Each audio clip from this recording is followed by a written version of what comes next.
கர்த்தருடைய பரிசுத்தமான நாம மகிமைப்படுவதாக. ஆசீர்வாதமான ஒரு நல்ல காலை நேரத்திலேயும் அனுதினமன்னா என்கிற வேத தியானத்தினால் உங்களை சந்திப்பதில் மிகுந்த சந்தோஷம். கிருபையாய் கர்த்தர் நமக்கு தந்த நாளுக்காக கர்த்தரை தோத்திரம் பண்ணுவோம். இந்த புதிய நாளிலேயும் நம்முடைய சிந்தைக்கான ஒரு வேத பகுதியை வாசிக்கிறேன். ஆதியாகமம் 49ஆம் அதிகாரம்.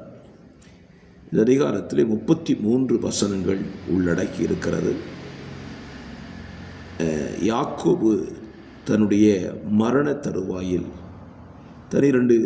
தன்னுடைய 12 பிள்ளைகளையும் அழைத்து அவர்கள் வாழ்க்கையிலே சம்பவிக்கப் போகிறவைகளை குறித்து தெளிவாக இந்த அதிகாரத்தில் பேசுவதை நீங்கள் வாசிக்க முடியும். 12 பிள்ளைகள் வாழ்க்கையில் என்ன சம்பவிக்கும் பிற்காலத்தில் என்பதை மிக தெளிவாய் பேசுகிறதை இங்கே வாசிக்க முடியும்.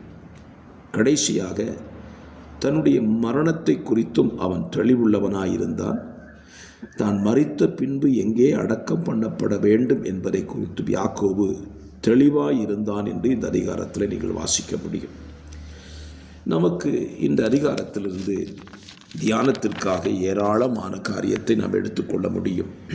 காரணம், யாக்கோபுடைய கடைசி வார்த்தைகள் என்று நான் சொல்லுவேன். இதை எப்படி தாவீதின் கடைசி வார்த்தைகள் என்று வேதத்தில் இடம்பெற்றிருக்கிறதோ அதே போல யாக்கோபுடைய கடைசி வார்த்தைகள் இவைகள் எல்லாமே தீர்க்க தரிசனமாக சொல்லப்பட்ட ஒரு வார்த்தை. யாக்கோபை ஒரு தீர்க்கதரிசியே என்று அழைக்கலாம்.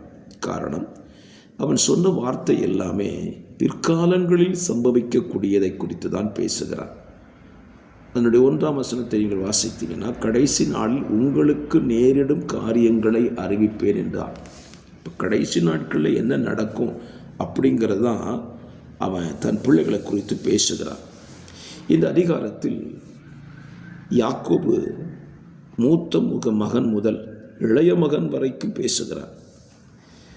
அதில் சில பிள்ளைகளை குறித்து கடினமாய் பேசுகிறான், சில பிள்ளைகளை மிக உயர்த்தியும் பேசியிருக்கிறான். அப்படியான நமக்கு தோன்றும், யாக்கோபு பாராபட்சம் காட்டினானா என்று தோன்றும். நான் சொல்லுவேன், யாக்கோபு மாம்சத்தில் இந்த வார்த்தைகளை பேசவில்லை, ஆவியானவரே கொடுத்து இந்த வார்த்தைகளை அவன் பேசியிருக்க வேண்டும். அதற்கு 2 உதாரணங்களை இன்றைக்கு இந்த காலவெளியில் இந்த அதிகாரத்திலிருந்து பேச ஆசைப்படுகிறேன். ஒன்று, அவன் யூதாவை குறித்து பேசுகிறான். பாருங்கள், யூதாவை குறித்து அவன் பேசும் பொழுது 10ஆம் வசனத்தில், சமாதான கர்த்தர் வருமளவும் யூதாவை விட்டு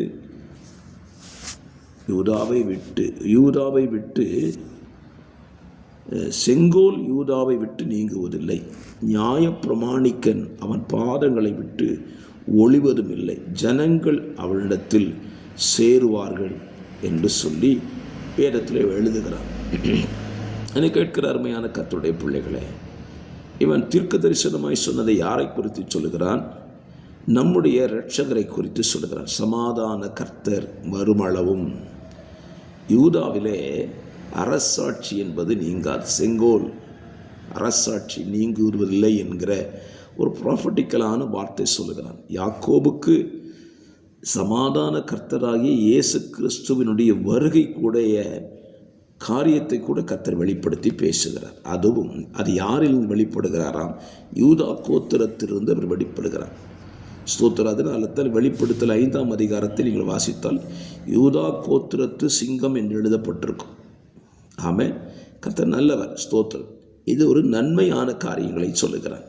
அதையில் தான் கோத்திரத்தை குறித்து அவன் சொல்லும் பொழுது சொல்லுகிறான். பாருங்கள், 16ஆம் வசனம், தான் இஸ்ரவேல் கோத்திரங்களில் ஒரு கோத்திரமாகி தன் ஜனத்தை நியாயம் விசாரிப்பான்.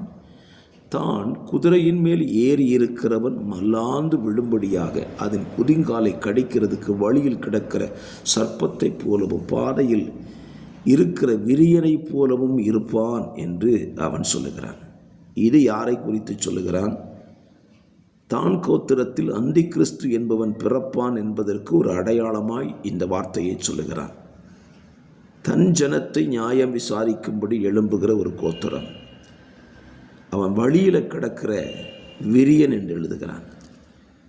என்னை கேட்கிற அருமையான கர்த்தருடைய பிள்ளைகளே, அந்திக்கிறிஸ்து தான் கோத்திரத்தில்தான் எழும்புவான் என்பதற்கு ஒரு சிறிய அடையாளம்தான். அப்படியானால் யூதாவை குறித்து சொன்னவன், இயேசு கிறிஸ்துவை குறித்து சொன்னவன், இயேசு கிறிஸ்துவுக்கு விரோதமாக எழும்பப் போகிற அந்தி கிறிஸ்துவை குறித்தும் அவன் பேசியிருக்கிறான். அப்படியானால் நாம் இந்த காலவெளியில் ஒரு காரியத்தை அறிந்து கொள்வோம். நம்முடைய பிள்ளைகளுடைய எதிர்காலத்தில் தேவன் என்ன செய்வார் என்பதை நாம் அறிந்து பிள்ளைகளுக்கு இப்படியெல்லாம் நீங்கள் நடக்க வேண்டும் என்பதை கற்றுக் கொடுக்க வேண்டியது நம்ம மேல் விழுந்த கடமை.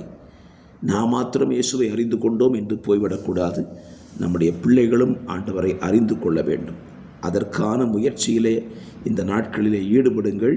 அது உங்கள் வாழ்க்கைக்கு, உங்கள் பிள்ளைகளுக்கும் ஆசீர்வாதமாக இருக்கும். ஜெபிக்கலாம். பரிசுத்த பிதாவே, இந்த வார்த்தையை கேட்கிற பிள்ளைகள் தங்கள் பிள்ளைகளுக்கு சம்பவிக்கவர்களை குறித்து அறிந்து ஜெபிக்க உதவி செய்யும். ஆமேன், ஆமேன்.